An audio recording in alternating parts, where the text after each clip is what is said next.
Deuxième Guerre mondiale, elle a des dates très précises de commencement et de fin.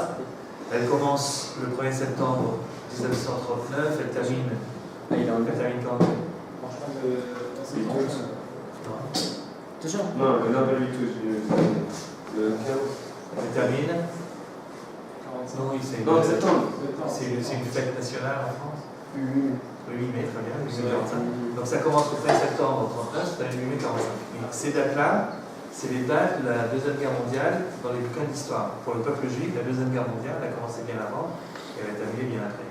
Elle a commencé, quand Hitler est arrivé au pouvoir, il a commencé les premières mesures anti-juives. À partir de ce moment-là, les choses ont changé pour le peuple juif en général. Et puis, donc, c'était en janvier 1933. Et elle s'est terminée non pas en mai 1945, parce qu'en mai 1945, il y avait encore des dizaines et des dizaines de milliers de juifs qui étaient absolument incapables de retourner chez eux, d'abord parce qu'ils n'avaient plus de chez eux, et ensuite parce qu'on ne les laissait pas non plus retourner, même si vous.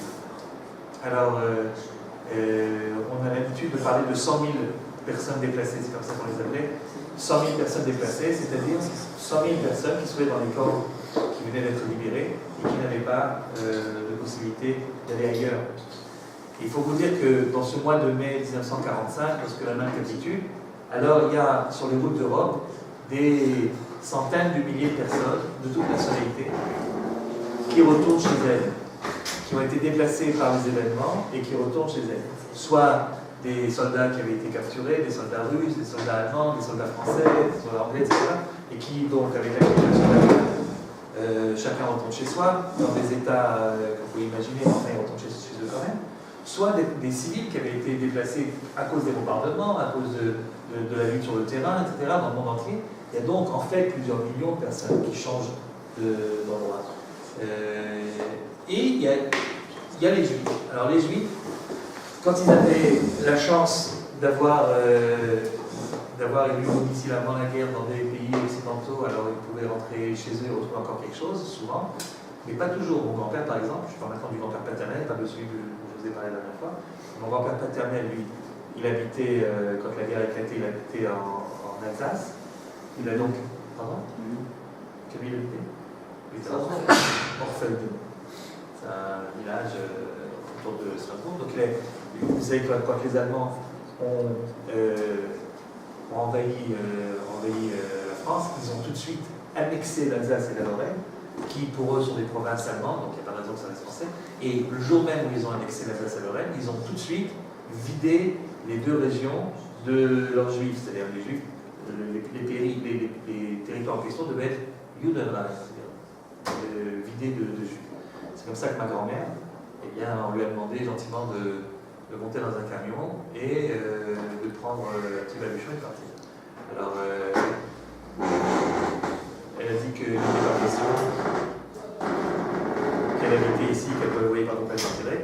Elle est arrivée, elle revenait de la ferme d'à côté avec du lait, comme tous les matins. Et à ce moment-là, l'avant lui a dit, écoutez ma petite dame, si vous ne montez pas dans le camion, d'ailleurs votre fils est déjà là-bas. Votre fils, maintenant ils sont déjà là-bas. De toute façon, on part, tu peux rester toute seule ici.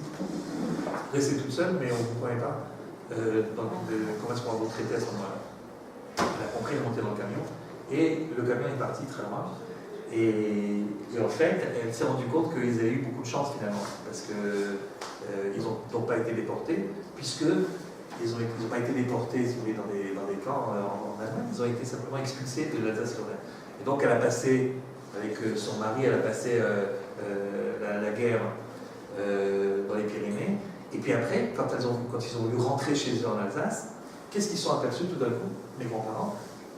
Ils sont aperçus que leur maison était toujours là, mais il manquait tout le mobilier. Parce que les voisins sympathiques, ils ont dit les Juifs sont partis, ils ne reviendront plus, eh bien on va se servir.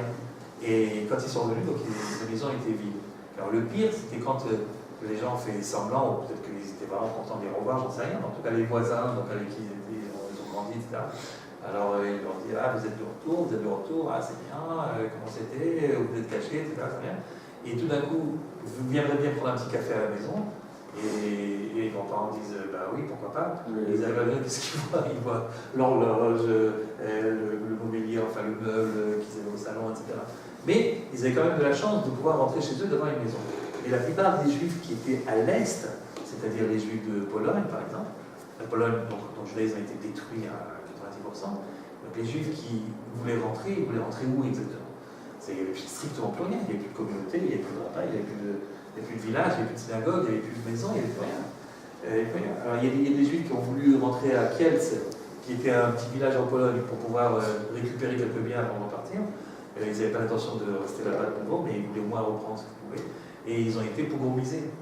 Je parle donc de 3 mois, 4 mois après la fin de la guerre. Ils sont arrivés là-bas, ils se sont fait pogromiser par les Polonais, pas par les Allemands, bien sûr, qui n'étaient plus là-bas, et les Polonais qui disaient les Juifs, c'est peut-être les coups, on les tue, ils reviennent toujours. Et quand les 36 Juifs ont été tués à Kiev, donc après la guerre, les autres Juifs qui étaient encore survivants et qui se trouvaient dans ces camps de concentration, qui venaient d'être libérés soit par les Russes, soit par les Américains, mais ils ont bien compris que de toute façon, ils n'avaient plus du tout d'endroit où rentrer. Ce qui fait qu'au même moment où des milliers et même des millions de personnes réintègrent leur domicile, les Juifs en question, ils sont parqués dans des camps et ils ne savent pas où aller. Quand on leur pose la question « Vous voulez aller où ?», ils répondent « En Eretz Israël ». Il n'y a pas d'autre solution. Où est-ce que vous voulez donc qu'on aille? Où est-ce que vous voulez qu'on aille? Et ces 100 000 Juifs qui se trouvaient donc tout d'un coup comme ça à l'abandon, on les a donc appelés les personnes déplacées. Le problème avec Eretz Israël, c'est que la Grande-Bretagne, qui se trouvait donc sur le mandat britannique depuis 1917, comme vous le savez, eh bien, en 1939, avait sorti son fameux livre blanc qui fermait les portes d'Eretz Israël aux Juifs. Et malgré, alors en 1939, vous pouvez dire, on ne savait pas ce qui allait se passer en Europe, bon, on ne savait pas, on savait qu'Hitler était au pouvoir déjà depuis quelques années et que ce n'était pas évidemment très pratique pour un juif de vivre en Allemagne. Enfin, il pouvait encore dire, on ne savait pas, il n'y avait pas encore de la mort, il n'y avait pas encore d'Auschwitz, rien du tout. Mais en 1945, lorsque les camps ont été découverts, lorsque l'atrocité a été dévoilée dans toute son horreur, le fait que les Anglais ont continué à dire le livre blanc, il reste en vigueur et qu'on n'ouvre pas les portes du pays, évidemment, ça a été très aperçu. Et c'est ça qui a fait la pression politique contre l'Angleterre, puisque les Juifs se sont dit, si vous ne voulez pas nous laisser rentrer, on rentrera quand même par toutes sortes de moyens, qui sont des moyens, d'après vous, illégaux. Et c'est comme ça que, non pas commencé, parce qu'en fait, elle avait commencé déjà depuis quelques années, mais a continué et s'est amplifié ce qu'on appelait la Aliyah Bet. L'Aliyah Bet, c'est-à-dire l'Aliyah qui était clandestine. Clandestine, c'est-à-dire essayer de rentrer malgré le fait que les Anglais interdisaient l'entrée des Juifs. On va donc parler tout de ça. Quand je vous ai dit je vais parler de Lord Moy, c'est, alors vous me dites si on en a déjà parlé ou pas, Lord Moy c'était le ministre des colonies, le ministre des colonies britanniques qui se trouvait en Égypte, d'accord. Tout à fait. Et alors, qu'est-ce qui s'est passé avec lui? Un juif qui est. Un juif, les vendredis, je ne sais pas. Ah, c'est les juifs qui sont. Après, on va rappeler, c'est-à-dire que Lord Moy, c'était ce fameux ministre qui a eu la chutzpah lorsque Eichmann a essayé de négocier, de marchander les juifs hongrois contre des camions et du matériel. Il a eu la chutzpah de dire, mais 1 million de juifs hongrois, où c'est donc que vous voulez que je les mette? Et puis ça s'est publié un peu partout dans les journaux, et vous vous rappelez, c'est là que le Lehi, l'organisation clandestine militaire juive qui continue à se battre malgré la guerre contre les Anglais, s'est dit, ce type-là, ministre anglais des colonies, on peut laisser vivre, et ils ont donc envoyé 2 juifs pour les tuer. Ce qu'ils ont fait, et comme vous le savez, ils se sont fait arrêter, et ils ont été pendus sur la place du Caire. Et je vous avais même raconté qu'il y avait un spectateur de cet assassinat, qui s'appelait Eli Cohen, et qui ensuite dira plus tard que c'est ça qui l'a motivé à vouloir consacrer sa vie au renseignement israélien, et c'est lui qui est devenu donc le fameux espion à Damas, le plus connu jusqu'à aujourd'hui. Ça c'est Lord Moy, dans une posture très English, comme ça, vous voyez, le petit chapeau et le petit parapluie, c'est très, très anglais. Et vous avez ici les 2 Eliyahu, Yoachim et Lou Ben-Tsuri, un originaire d'Europe de l'Est et l'autre originaire de l'Irak, et qui ont assassiné Lord Moy, qui sont morts à leur tour. Alors, quelle est la situation d'Israël à la fin de la guerre? Eh bien, les gens commencent à se dire, d'abord, ils sont en attente de voir qu'est-ce que les Britanniques vont faire. Au fur et à mesure que le temps passe et que les Anglais ne changent pas de politique, de plus en plus de gens qui se disent qu'il faut commencer la révolte. La révolte contre les Anglais a commencé officiellement en 1944, avant que la guerre termine, au moment où tout le monde savait que l'Allemagne avait perdu la guerre, c'était une question de temps jusqu'à ce que ça se termine, par un bonhomme qui s'appelait Menachem Begin. Menachem Begin, qui est une nouvelle figure dans l'histoire d'Israël, et qui était inconnue jusqu'alors, jusqu'en 1944. Non pas qu'il n'avait rien fait quand il était jeune, il était le responsable du Bétar en Pologne, et puis il avait été enrôlé dans l'armée polonaise, etc. Il avait combattu. Et quand il arrive en Eretz Israël, il arrive dans une situation où l'Irgun, donc le mouvement qui idéologiquement était proche du Bétar, etc., qui avait été construit par Jabotinsky et compagnie, ce mouvement-là, comme la Haganah, beaucoup plus modérée, beaucoup plus officielle, ces deux mouvements militaires et paramilitaires avaient fait la trêve contre les Anglais, je vous avais expliqué, à cause de la guerre contre les Allemands. Il ne fallait donc pas affaiblir l'Angleterre, puisque l'Angleterre était en guerre contre l'Allemagne. Et donc, au contraire, ils avaient même combattu aux côtés des Anglais, ils s'étaient engagés en tant qu'étrangers nés sous le drapeau anglais, et c'est comme ça qu'ils avaient combattu un peu partout dans les différents fronts britanniques, des Juifs qui combattent avec l'uniforme britannique, alors que c'est des Juifs palestiniens, donc des Juifs d'Israël, vous les appelez Juifs palestiniens de Palestine, et ils sont là pour se battre pour les Anglais, c'est-à-dire pour combattre Hitler. Et l'Irgun, comme la Haganah, était d'accord qu'il fallait faire la trêve avec les Anglais, qu'il fallait au contraire les aider. Les seuls qui étaient contre, c'était ceux qui ont assassiné Lord Mold, c'est-à-dire Yitzhak Shamir et ses amis, c'est-à-dire ce qu'on appelle le Lehi. Donc j'espère que les choses sont plus ou moins claires dans votre tête, sur la différence pour les trois. Oui, non, si, peut-être. Ouais. Donc le Lehi d'un côté, donc avec les Israël, avec donc Shamir, et les autres qui sont en pleine trêve. Et puis finalement, Begin arrive, et quand il voit que le vent est en train de tourner, et que l'Allemagne a perdu virtuellement la guerre, il dit ça suffit avec la trêve, il y en a marre. Les Anglais ne changeront pas de politique, sinon ils auraient déjà annoncé qu'ils allaient la changer. Et donc, en 1944 déjà, il ne fait pas placarder sur tous les murs de Jérusalem et Tel Aviv des affiches appelant la jeunesse juive à reprendre les armes contre les Anglais cette fois-ci. En tant que quoi? En tant que chef de l'Irgun. Comme il était chef du Bétar en Pologne, quand il arrive en Eretz Israël, les gens de l'Irgun le nomment directement chef de l'Irgun. Ils n'avaient plus de chef à l'Irgun parce que le chef historique était mort dans les combats en Irak avec un uniforme britannique. Et donc Begin donc, prend naturellement la place du chef de l'Irgun, et c'est comme ça qu'il commence à se faire connaître. On appelle ça Hamered. Hamered, ça veut dire la révolte. Donc, quelques mois avant la fin des opérations, l'Irgun reprend la lutte contre les Anglais, et dès que les opérations s'arrêtent, dès que l'Allemagne capitule, c'est la Haganah qui prend en main l'organisation illégale d'immigration, ce qu'on va appeler la Liabet, avec les fameux bateaux qui essaient de forcer le blocus britannique. Voilà ce qui se passe au niveau militaire, au niveau de la résistance contre les Anglais. La vérité, c'est que pendant tous ces premiers mois de fin de guerre, ou presque de fin de guerre, l'Irgun est très mal vu par le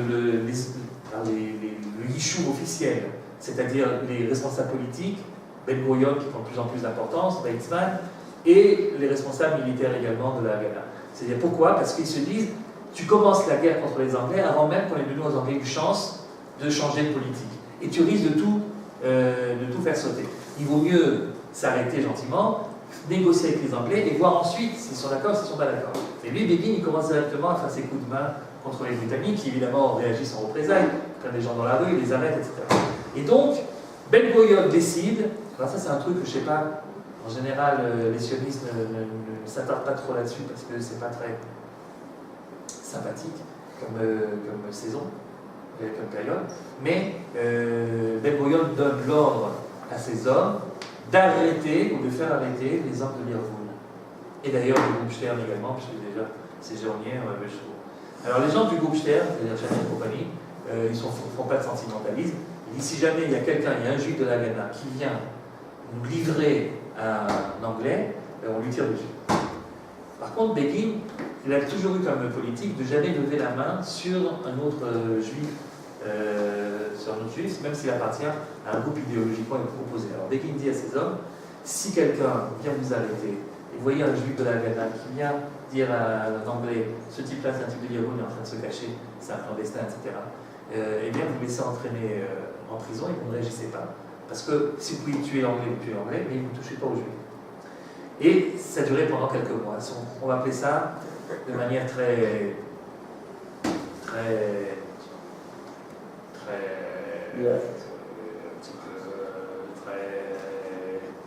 c'est horrible.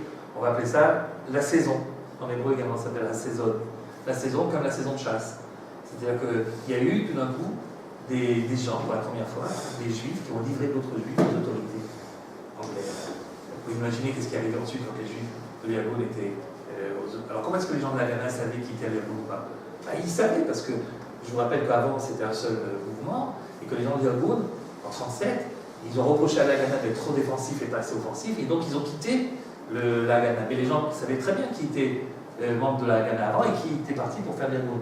Autrement dit, la plupart des gens de la Ghana connaissaient bien les gens qui étaient à Yagoun, c'est la raison pour laquelle ils ont réussi à les livrer. Cette période noire de l'histoire de la Renaissance d'Israël, une période de laquelle il faut malheureusement se rappeler, pour savoir que tout n'était pas aussi rose aussi romantique que ce qu'on veut dire. Heureusement que ça n'a pas duré trop longtemps. D'abord, le judaïsme sioniste religieux ont décidé, même s'ils n'étaient pas tous dans Yagoun, il y en avait beaucoup qui étaient dans la Ghana, ils ont décidé de s'élever contre ça. Le Rav Rashi, les différentes responsabilités religieuses qui ne se faisaient pas. Alors à l'époque, si je me rappelle bien, c'était le Rav Herzog, je me trompais, ou pas, ou Rav Moussiel, ou je ne sais plus. En tout cas, les Rav Rashi sur la Ashkenaz avaient dit qu'il fallait arrêter ça, c'est des choses qui ne pouvaient pas fonctionner. Et puis, le peuple aussi a très bien réagi, en disant à Ben-Gurion que c'était des choses qu'on n'avait pas le droit de faire, et au bout de quelques mois, donc, ils ont arrêté. Mais c'est pas seulement ils ont arrêté à cause de la pression du peuple, ils ont également arrêté parce que l'Angleterre montrait que décidément, ils n'avaient pas du tout l'intention de changer. Et alors tout d'un coup, il y a eu au contraire, alors c'est marrant, c'est pas du jour au lendemain, il y a eu au contraire la création d'un mouvement unifié de résistance, comme ça on appelait ça, Tnouat HaMeri, le mouvement de résistance unifié, et tout d'un coup, et la Ghana, et l'Irgun, et le Lehi se sont mis ensemble pour faire des opérations. Alors, en fait, la Ghana aurait bien voulu que l'Irgun et le Lehi se dissoudent dans la Ghana, en fait, retournent dans les rangs de la Ghana, puisque maintenant que la Ghana était décidée à faire la guerre contre les Anglais, il n'y avait plus de raison finalement de faire des trucs d'ici-bas. Mais les responsables de Yagoun et les responsables du Lehi ont dit bon, pour l'instant, vous êtes d'accord avec nous qu'il faut lutter contre les Anglais, mais vous, on sait très bien que des fois, vous changez de politique. Si demain, vous pensez le contraire, on va dire après, nos hommes sont dispersés dans les groupes, etc. Donc, on est prêt à faire un truc commun de résistance, mais chacun garde son autonomie. Vous n'avez pas besoin de savoir exactement qui est soldat de qui est commandant de qui. Et alors, ce qui se passait, c'est qu'une fois par semaine, se réunissaient les représentants, les chefs des trois groupes, et chacun proposait un plan d'attaque contre les Anglais. Et chacun avait le droit de veto. C'est-à-dire que si on pensait que c'était trop dangereux, ou que ce n'était pas le moment, ou qu'il ne fallait pas, alors on disait non. Et donc le type reprenait son plan et on le gardait pour une autre occasion. Et donc tout ce qui a été tenté à ce moment-là, donc dans les années 45-46, ça a été des grandes opérations militaires contre les Anglais, mais toujours avec beaucoup d'unité à l'intérieur du peuple. Et ça a été la période certainement la plus héroïque et là où il y a eu les succès les plus grands. Il y a eu par exemple les ponts dont se servaient les Anglais pour faire passer leurs marchandises qui ont surexposé la même nuit un peu partout. Il y a eu des yishuvim qui ont été créés à la part des Anglais en quelques heures dans des coins qui avaient été prévus à l'avance, en une seule nuit. Il y a eu des casernes qui ont été attaquées et l'armement qui a été saisi. Il y a eu également des attaques contre des responsables militaires britanniques. Et tout ça se faisait avec beaucoup de courage et on avait l'impression que les Anglais n'allaient pas tenir longtemps. Comme vous le savez, ils ont tenu encore pas mal de temps. Mais on pensait que comme ça, on y arriverait. Et puis il y avait toujours ces fameux bateaux qui arrivaient de temps en temps et qui faisaient en plus beaucoup de publicité, si vous voulez, pour la cause sioniste.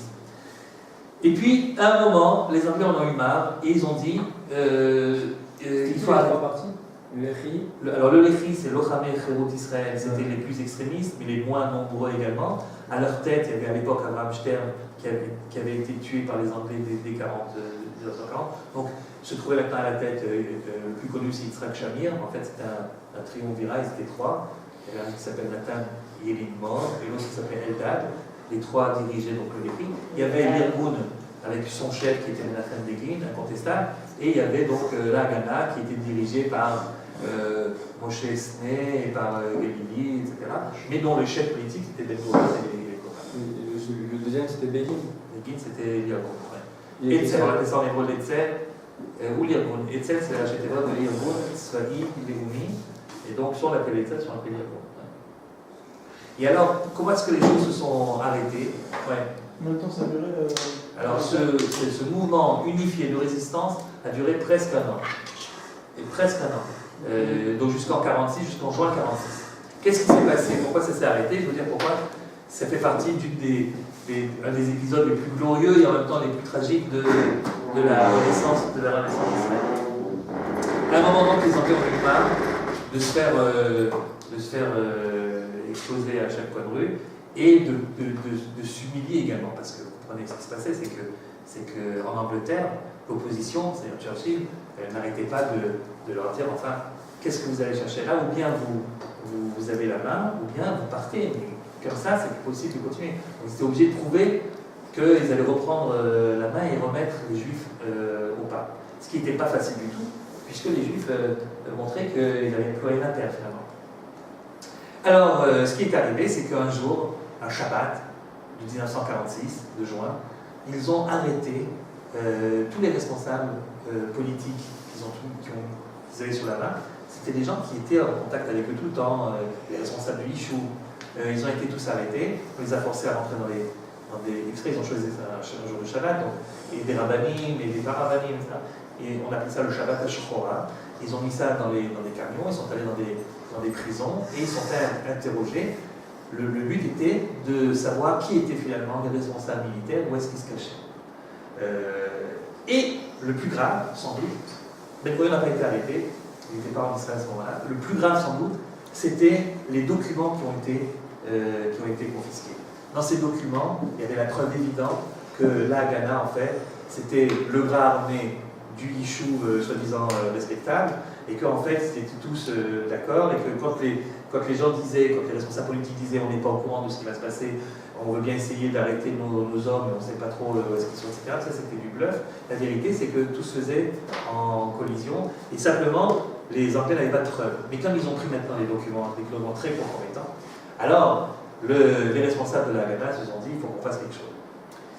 Et dans ces réunions entre les trois, il y avait depuis quelques semaines déjà Begin qui arrivait régulièrement en disant on peut faire sauter l'hôtel. On peut faire sauter l'hôtel. De quel malheur il parlait? Bien sûr du King David. Le King David, qui existe encore aujourd'hui, qui est un des plus beaux hôtels. Bon, aujourd'hui, il y a des hôtels qui sont encore plus jolis à Jérusalem, il n'y a pas de semaine. Et à l'époque, c'était le grand hôtel de luxe de Jérusalem. Eh bien, le King David était devenu, par force des choses, le quartier général des troupes britanniques en Eretz Israël. Le quartier général des troupes britanniques, ça veut dire et au niveau militaire, et au niveau politique, administratif, etc. Il y avait toute une aile de l'hôtel qui était réquisitionnée pour l'administration du mandat britannique. Étant donné qu'ils savaient très bien que si les Juifs pouvaient, ils feraient un coup dans l'hôtel, donc c'était l'endroit le plus protégé également. C'était impossible de pouvoir s'approcher d'un King David. Vous savez où est le King David, vous voyez où Front David Amérique, en plein centre-ville. Et donc, on ne pouvait pas s'approcher de. Il y avait des fils de fer barbelés, il y avait des gens qui guettaient, il y avait des. Enfin, c'est devenu. D'ailleurs, les Juifs l'appelaient, par dérision, ils appelaient ça, le King David l'appelait le Bevingrad. Pourquoi le Bevingrad? Monsieur Bevin, c'était l'homme le plus haï d'Eretz Israël. Bevin, c'était le ministre des Affaires étrangères britannique, qui était considéré comme le responsable de tout ce qui se passait contre les Juifs en Eretz Israël. Et Bevingrad, pourquoi on l'a fait comme ça, Bevingrad? C'est l'allusion à quoi? À Stalingrad, c'est-à-dire à cette bataille où les gens étaient entourés, étaient assiégés, étaient obligés de se battre alors qu'ils étaient affamés. Et évidemment, c'est une manière, par dérision, par ironie, de dire aux Anglais, vous croyez que vous êtes les maîtres ici, en fait, vous êtes obligés de vous protéger par des dizaines de fer barbelés, par des trucs, il y a des gens qui étaient là-bas, on ne pouvait pas bouger, etc. Or, Begin disait, à chaque réunion, depuis quelques semaines déjà, on peut faire sauter le King David, on peut faire sauter l'hôtel. On a une opération qui est prête. L'opération, dans le code, s'appelait Malone Cheat, petit hôtel. Puis finalement, comme ça devient un petit peu trop visible, ils ont appelé ça l'opération Cheat, tout simplement.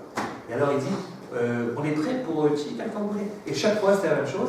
Les responsables de la Haganah disaient non, soit parce qu'ils pensaient qu'on n'était pas capable, que les Gabonais n'étaient pas capables. Les accords entre les trucs, c'était qu'on n'était pas censé vous dire comment est-ce qu'on allait faire le truc. Faites-nous confiance que si on vous dit qu'on peut le faire, on peut le faire. Bon, alors premièrement, peut-être qu'ils n'étaient pas sûrs qu'ils étaient capables de faire ça, et peut-être également qu'ils avaient très très peur des représailles. Et il y a toujours peur que si jamais on fait un truc aussi énorme que de faire sauter le quartier général des forces britanniques en Israël, alors les représailles seraient terribles.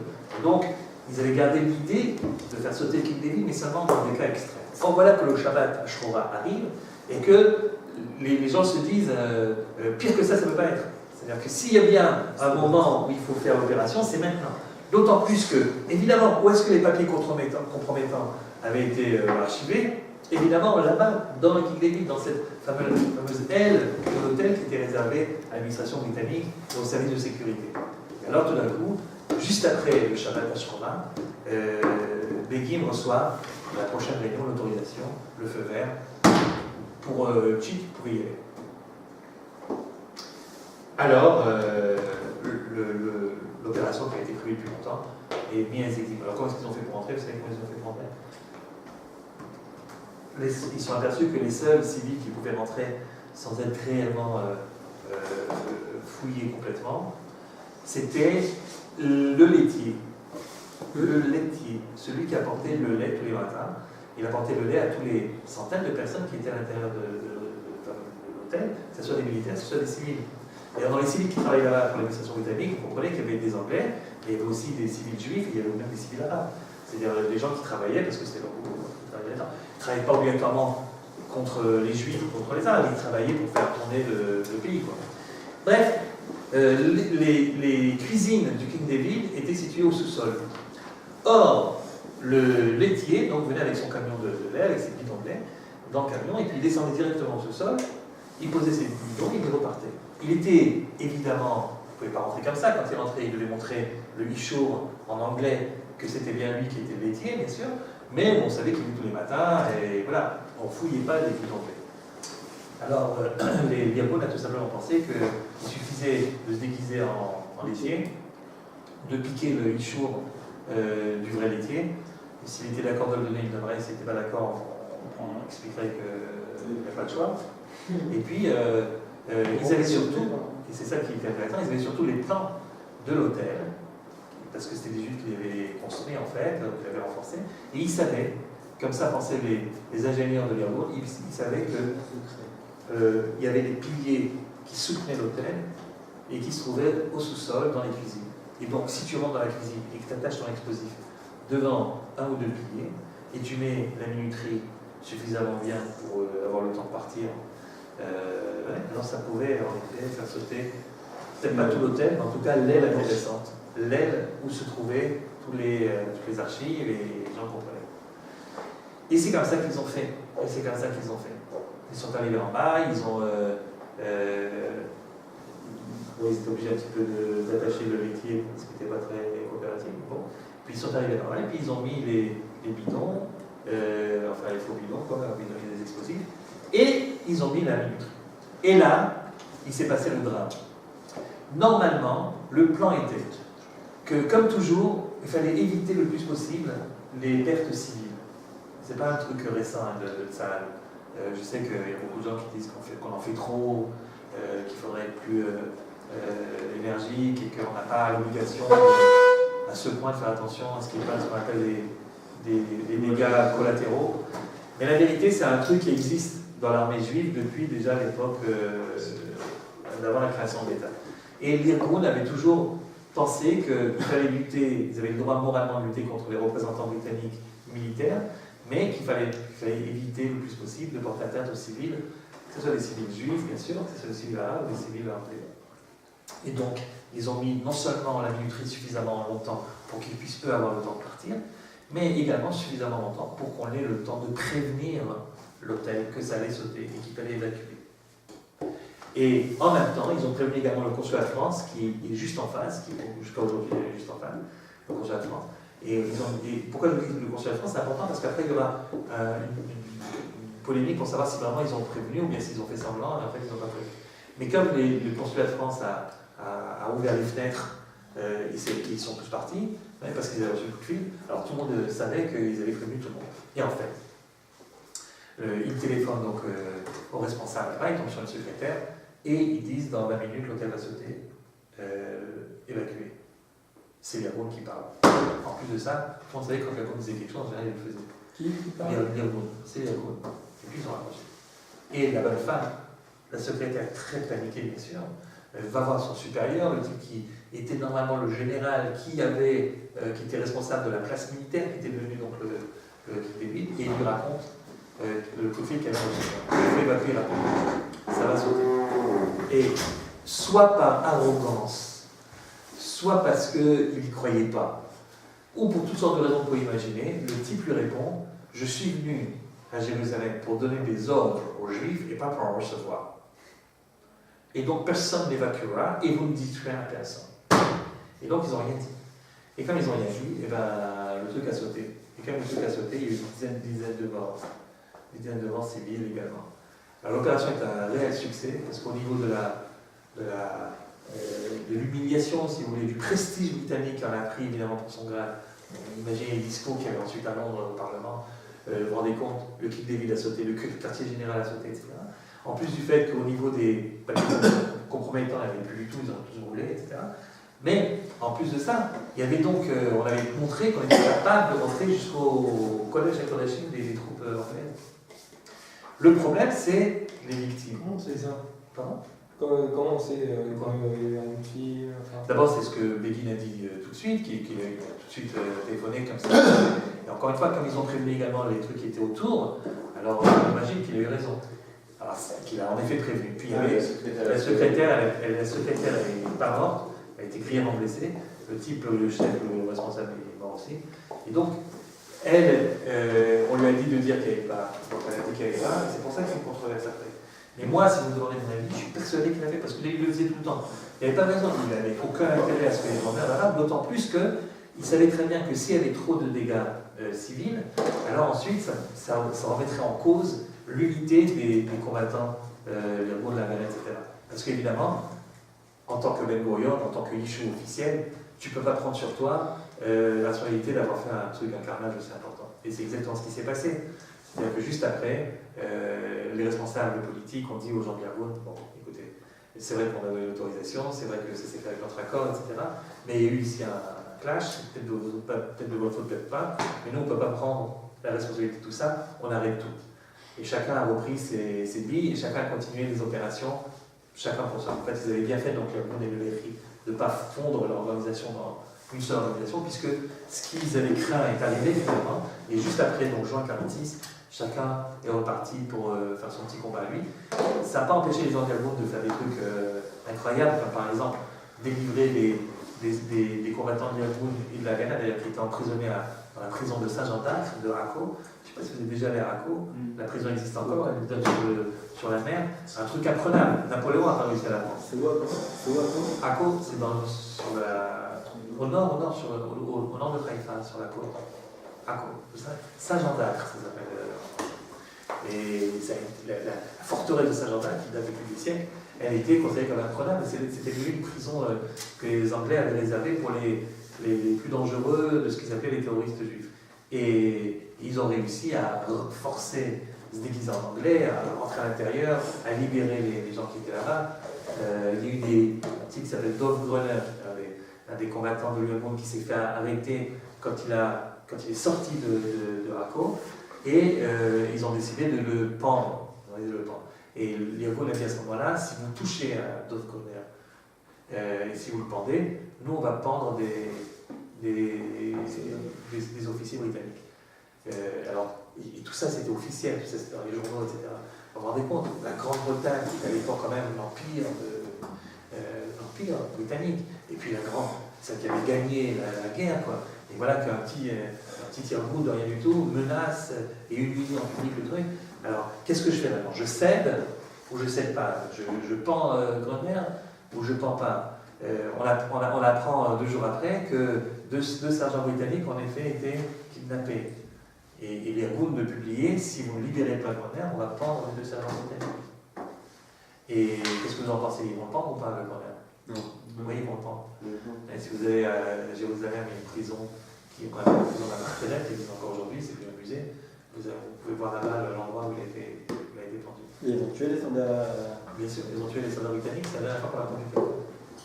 C'est-à-dire, eux, ils travaillaient comme ça. Ils ne menaçaient pas, ils menaçaient jamais pour rien. Quand ils menaçaient, ils appliquaient. Par exemple, il y a la fameuse histoire du chauffard au Kotel. Les musulmans, vous savez, ils permettent aux juifs et aux chrétiens sur les peuples du livre de pratiquer leur religion, mais à condition qu'ils le pratiquent dans la sphère privée. Interdiction de prier, si tu es juif ou si tu es chrétien en termes islamiques, interdiction de prier en public. Alors, quand les Anglais n'étaient pas là, c'était les Turcs, donc les musulmans qui étaient ici, les Juifs n'avaient pas le droit de sonner du chauffard à l'extérieur de leur synagogue, parce que ça faisait du bruit religieux juif, et ça se fait pas. Et le problème des Juifs, bon, on n'a pas eu sonner du chauffard dehors de toute façon, donc ils avaient accepté ça gentiment. Le problème qu'ils avaient, c'était au Kotel, à Kippour. Au Kotel à Kippour, quand on terminait la tefila, ils voulaient sonner, les Turcs avaient interdit, parce que l'islam interdit. Quand les Anglais sont arrivés, les Juifs ont dit, bon, ben, c'est la liberté de culte, non? Ça fait partie de ce en quoi l'Angleterre croit. Et les Anglais, toujours en train de ménager les uns et les autres, disent, écoutez, est-ce que c'est vraiment obligatoire de sonner justement au côté? Il faut peut-être sonner dans un synagogue à côté. Et les Juifs ont un principe. Et quand les Juifs ont sonné du chauffard au côté, ils ont été arrêtés par les Anglais. Les Anglais ont dit, c'est interdit, ça reste interdit, c'est le statu quo, c'est interdit. L'Irgun a décidé une fois pour toutes d'arrêter cette humiliation et ils sont arrivés, donc les jeunes sont arrivés le soir pour prier Neila là-bas, chacun avait caché son petit chauffard. Au moment où le signal a été donné, ils ont sorti le chauffard, ils étaient un petit peu dispersés. C'est le côté à l'époque, c'était un petit truc, un machin. Ils étaient dispersés dans la foule, ils sont mis à sonner.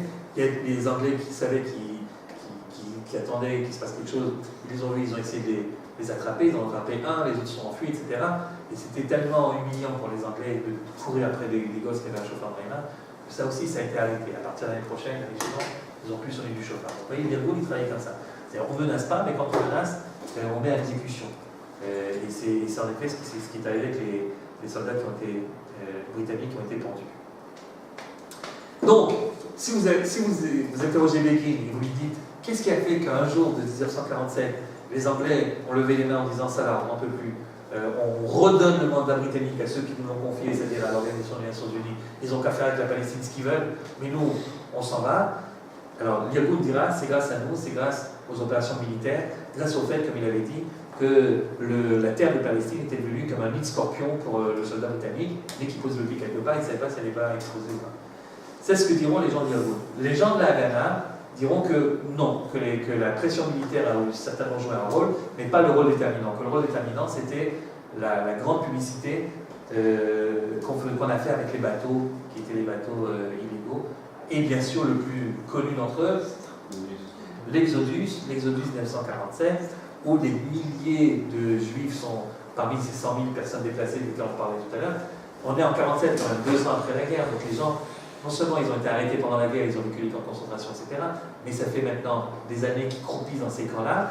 Une partie, c'est des gens qui sortaient vraiment de ces camps, une autre partie, c'est des Juifs qui voulaient monter en Israël et qui ne voulaient pas. Tous ces types-là ont été réunis en passant par des passeurs, justement, qui sont de passer les frontières de manière illégale. Ils se sont retrouvés près de Marseille, et là-bas, le bateau avait été loué affrété par des Juifs américains, enfin les Juifs de la Haganah. Et puis tout ça fait qu'ils s'en vont, avec la complicité des Français d'ailleurs, qui étaient bien contents de frapper un petit peu le prestige britannique. Ils avaient fait la guerre ensemble, mais c'était pas trop, les Anglais et les Français, ça depuis longtemps, ils savaient pas. Et donc ils étaient bien contents, les Français, d'aider de temps en temps les Juifs à jouer des tours aux Anglais.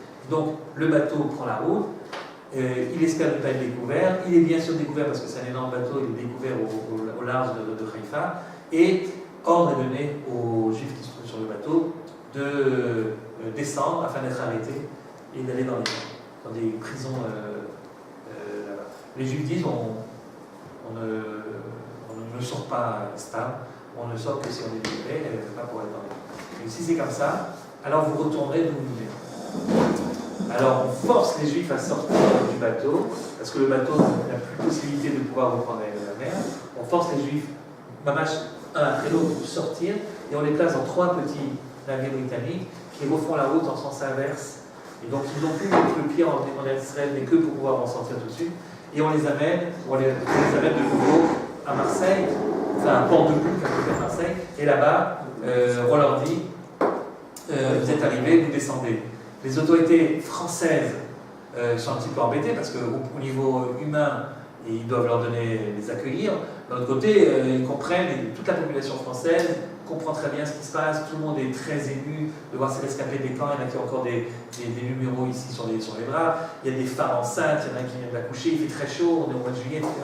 Et donc les Français finalement finissent par dire aux Juifs, nous on ne forcera jamais à descendre, on n'est pas des Anglais sauvages, on ne forcera pas à descendre. Si vous voulez descendre, on vous accueille avec plaisir, si vous ne voulez pas, vous restez dans le bateau. Les Juifs disent, on reste dans le bateau. À part quelques malades qui ne pouvaient plus tenir à cause de la chaleur, etc., et qui sont descendus, la plupart sont restés dans le bateau. Et finalement, les Anglais, voyant que les Français ne coopéraient pas, qu'est-ce qu'ils ont décidé? De les ramener en Allemagne. C'est de là où ils sont sortis, ils sont allés à Hambourg.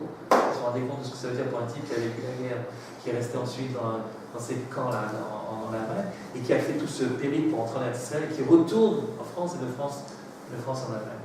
Et cette histoire de l'Exodus a tellement frappé l'opinion que finalement, les Anglais ne pouvaient plus trouver de quoi répondre. Donc il y avait, si vous voulez, qui c'est qui a raison dans la petite guerre sur le prestige entre Yagoun et Ben Gurion? Sans doute les deux. Il y avait à la fois la combinaison de la pression militaire et en même temps la pression médiatique qui a fait que finalement les Anglais ont dit à l'ONU, débrouillez-vous. Et c'est comme ça que l'ONU se réunit pour parler du sort de la Palestine. Sachant que les Anglais vont partir, donc il faut trouver une autre solution. Là-dessus, on fait une commission d'enquête, on interroge les Arabes, les Anglais, les Juifs, pour savoir quelle serait la meilleure solution. On envoie des gens sur place là-bas, on interroge les personnes déplacées dans les camps. Il y a des gens de l'ONU qui sont venus jusqu'en dans les camps d'Allemagne pour interroger les Juifs, pour leur demander si vraiment ils voulaient aller en Israël. Les Juifs répondent, c'est que là-bas qu'on va aller et pas ailleurs.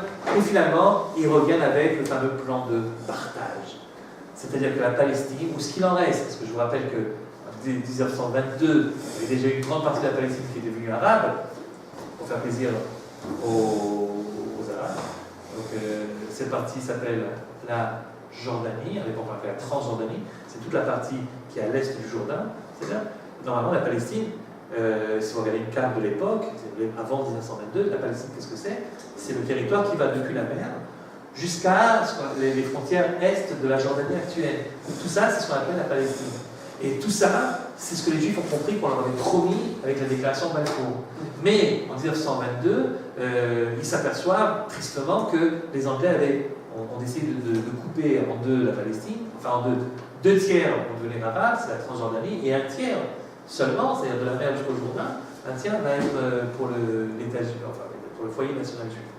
Mais les Juifs disent, bon, mieux ça que rien du tout. C'était encore à l'époque où ils pensaient que les Anglais allaient leur donner ce fameux pays. Et puis finalement, comme ils ne leur donnent pas, et comme il y a la Shoah, et comme il n'y a rien qui se passe, alors ils sont révoltés contre les Anglais. Et finalement, les Anglais disent à l'ONU, ok, débrouillez-vous, nous on n'en peut plus.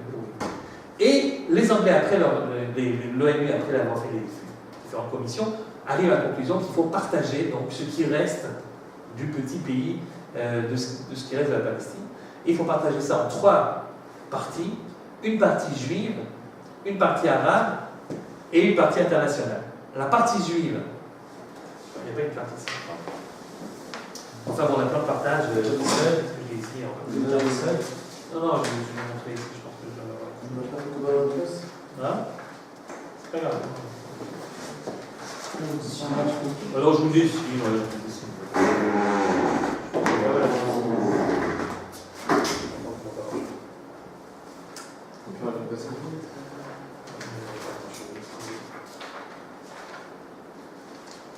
Dessiné. Enfin, c'est la fameuse carte qu'on trouve un petit peu partout. La carte du plan de partage qui a été votée. Et ensuite, les frontières qui sont venues des frontières d'Israël après la guerre d'indépendance. Le plan de partage, c'était celui-là. Ok, ça c'est notre gros pays, enfin ce qu'il en restait. Après, que donc que la Jordanie soit devenue un État arabe, qu'on appelait la Transjordanie, dirigé par un certain Abdallah. Et un émir qui venait d'Arabie Saoudite. Et donc, le plan, c'était ça. Une partie côtière, c'est là qu'il y avait beaucoup de Yishurim juifs. Une autre partie côtière également. Ouais. Et puis le reste, ça c'est juif. Et puis le reste, c'est arabe. Et vous avez Jérusalem, qui doit être zone internationale à cause de la ville sainte. Donc ni juif ni arabe, mais avec un truc que l'ONU devait gérer. Voilà le plan de portage. Rien du tout pour eux. Il n'y a pas grand-chose. D'autant plus qu'il y avait déjà des communautés juives qui étaient installées dans ce qui devait devenir l'État arabe. La deuxième partie côtière et la partie du bas des juifs aussi. Non, enfin, j'ai un petit peu exagéré, c'est juste là, c'est bien. Oui, mais les juifs. Alors, par exemple, vous avez ici, au sud de Jérusalem. Voilà, mais pour ces juifs-là. Il y avait les juifs de Hébron, par exemple, qui étaient complètement. Alors, eux, ils étaient complètement isolés, mais il faut dire que les juifs de Hébron, il n'y en avait plus. C'est-à-dire que les juifs de Hébron, ils avaient déjà quitté Hébron après le pogrom de 1929. Depuis maintenant, il n'y a plus un seul juif à Hébron. Mais entre Hébron et Jérusalem, il y a le boucher de Sion qui comprend 4 Yishurim, Kfar et Sion, etc. 4 Yishurim, 4 kibbutzim, 3 religieux et un qui n'est pas, un de la Shona Hatzaïm, et ces 3 kibbutzim-là sont complètement isolés en territoire entièrement arabe de tous les côtés. C'est-à-dire, ils sont sur la route de Jérusalem à Hébron. Ceux-là sont censés être du côté arabe. Il y a plus que ça encore, il y a des juifs de Jérusalem. Qu'est-ce qu'ils vont devenir les juifs de Jérusalem? Qu'est-ce qu'ils vont devenir les juifs de la nouvelle ville de Jérusalem? Et qu'est-ce que vont devenir les juifs du quartier juif qui se trouvent dans les Chomot et qui sont une minorité par rapport aux Arabes qui habitent dans les Chomot? Okay? Qu'est-ce qui se passe avec les Yishurim isolés qui se trouvent dans le Galil entourés d'Arabes? Tout ça, évidemment, c'est un grand problème. Les Juifs sont donc dans un dilemme. Excusez-moi, je t'ai coupé la voiture. Non, c'est ça. Mais les Juifs sont dans un grand dilemme. Est-ce qu'on va accepter le plan de partage, oui ou non? Oui. Pourquoi? Parce que pour la première fois depuis 2000 ans, l'Organisation des Nations Unies, donc c'est plus la Grande-Bretagne, c'est plus une puissance X ou Y, c'est le monde, dans sa plus légitime représentativité, qui dit les Juifs ont le droit à un pays, ça suffit comme ça, et il n'y a plus ni mandat, mais tout, c'est un État juif. Évidemment, c'est le rêve de tous les sionistes depuis Herzl, et surtout le rêve de tous les juifs depuis Bar Kokhba. Et donc, dire non à un truc pareil, c'est très compliqué. Mais dire oui, c'est encore plus compliqué. Dire oui, ça veut dire renoncer à une partie énorme de l'Israël, et surtout renoncer à Jérusalem. Après tout, que vaut le sionisme s'il n'y a pas le Har Sion? Comment est-ce qu'on peut renoncer à ça? Et donc, les débats, évidemment, pour imaginer, sont très durs, et finalement, devant la proposition de plan de partage, les juifs officiels, c'est le gouvernement ceux qui dirigent le Yishuv, à une majorité, disent ok, on accepte le plan de partage. Donc officiellement, les juifs acceptent. Heureusement pour nous, on peut dire maintenant comme ça, heureusement pour nous, à l'époque, je ne sais pas si tout le monde pensait la même chose, mais aujourd'hui on peut dire heureusement. Heureusement pour nous, les Arabes disent tout de suite, il n'en est pas question. C'est-à-dire que la Palestine fait partie du Der el-Islam. Vous connaissez les concepts de l'islam, de l'Arab, ça dit quelque chose? Non, si, ouais. En tout cas, ça appartient à ce qui doit être islamique. Il n'y a aucune possibilité. Les juifs peuvent continuer à respecter leur culte dans les conditions posées par l'islam, mais il n'y a pas de possibilité à ce qu'il y ait une souveraineté non musulmane dans une terre qui est censée être une terre musulmane. Alors, ils ne disent pas ça exactement comme ça, ils disent simplement il n'en est pas question. Et donc, ils refusent le plan de partage. Et il y avait des Arabes aussi qui habitaient non, ici il y a pratiquement. Oui, il y avait des villes qui étaient mixtes. Il y avait des villes qui étaient mixtes. À Yafo, il y avait des Arabes, bien sûr. Et il y avait même une majorité d'Arabes à Yafo par rapport à Yafo même. Si tu rajoutes Tel Aviv, il y a une majorité juive à Tel Aviv et Yafo. Il y avait une majorité d'Arabes à Yafo. Non, mais enfin, dans les deux il y avait à Haïfa, il y avait une ville mixte et une ville mixte à Haïfa. Tzfat, c'était une ville mixte également, qui était aussi compris dans le dans les deux camps, en gros, ça pose problème. Ça pose problème dans les deux camps. Ça pose problème surtout pour les Yishurim isolés juifs. Parce que les Juifs n'ont pas dit aux Arabes qui étaient dans ce qui était censé être l'État juif, vous devez partir dans l'idée de l'ONU et dans l'idée des Juifs pour que ça soit accepté. Ils se disent si les Arabes acceptent, eh ben, personne ne part. Chacun reste là où il est. Les Juifs resteront ici dans un État arabe et les Arabes resteront ici dans un État juif. C'est ça l'idée. Après, si on veut se mettre d'accord pour faire un échange, transfert de population, c'est autre chose. Mais a priori, on photographie la situation telle qu'elle est et chacun reste sur ses positions. Seulement, les Arabes disent non. non seulement les Arabes disent non, C'est qui pardon? C'est qui l'exemple qui a déterminé le partage? C'est l'ONU, c'est la ils commission d'enquête. C'est les Arabes et du côté. Oui, c'est-à-dire que les Juifs ont dit qu'ils voulaient absolument un État. Ouais, mais quel juif quoi? En fait, ils ont interviewé un petit peu tout le monde. Ils ont interviewé les gens qui sont venus, c'était des commissions que le Yishuv a envoyées, des gens qui parlent au nom du Yishuv. Et en général, ils ont fait attention de parler tous d'une même voix, c'est-à-dire en disant c'est pas tellement un problème de frontières, c'est d'abord un problème d'État. Si vous acceptez l'État, après les frontières, on peut être plus souple là-dessus. Mais il n'y a aucun parti qui agissait dans le. En disant que c'était impossible. Qui a influencé dans le choix de l'ONU pour le montage. Pourquoi il y avait des partis pour et contre. C'est-à-dire, les Juifs ont réussi à ce que les représentants officiels du Yishuv parlent d'une seule voix. C'est-à-dire en disant à chaque fois, nous, ce qu'on veut, c'est un État juif. Sur les frontières, on peut s'arranger, mais on veut un État. Et tout le monde a dit la même chose. Maintenant, à l'intérieur du Yishuv, il y avait évidemment des gens qui disaient si on n'a pas Jérusalem, ça sert à rien, il faut dire non. Donc une fois que le plan a été connu, il y a eu une discussion interne. Mais finalement, ils ont réussi à voter. On peut dire que les Juifs étaient organisés. Le Yishuv était représenté de manière officielle. Ce n'est pas comme les Arabes qui parlaient au nom des Arabes en fait.